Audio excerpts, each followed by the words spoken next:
ভারত পাকিস্তান সংঘাত উত্তেজনা তুঙ্গে। ভারতীয় ড্রোন ভূপাতিত করে এভাবেই প্রমাণ সামনে তুলে আনছেন পাকিস্তানের সেনারা। এখন পর্যন্ত প্রায় ৮০টি ভারতীয় ড্রোন ধ্বংসের দাবি ইসলামাবাদের। অন্যদিকে ভারত প্রমাণ হাজির না করে পাকিস্তানের বিমান ভূপাতিত করার দাবি করে গুরুতর সন্দেহের জন্ম দিচ্ছে বলে প্রশ্ন তুলেছে আইএসপিআর। ঘটনা সত্যি হলে বিশ্ববাসীর সামনে বিমানের ধ্বংসাবশেষ তুলে ধরতে বলছে পাকিস্তান। ভারতের যুদ্ধের উস্কানি আঞ্চলিক শান্তিকে হুমকির মুখে ফেলছে বলে অভিযোগ পাকিস্তানের।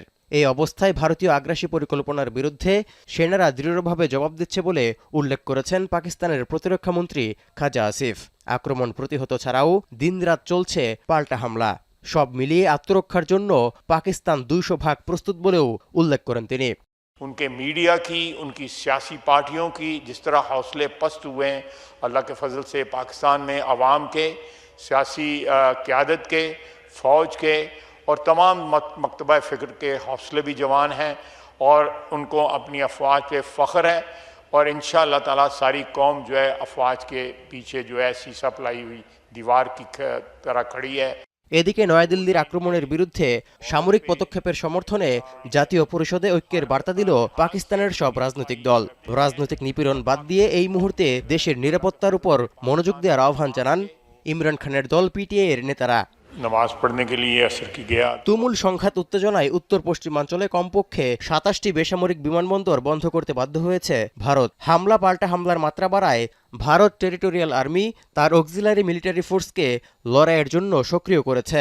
দেশটির প্রতিরক্ষা মন্ত্রণালয়ের তথ্য বলছে, টেরিটোরিয়াল আর্মির ৩২টি পদাতিক ব্যাটালিয়নের মধ্যে ১৪টি ব্যাটালিয়নকে ২০২৮ সাল পর্যন্ত দেশজুড়ে মোতায়েনের জন্য সক্রিয় করা হয়েছে। এনডিটিভির খবরে উঠে এসেছে এমন তথ্য।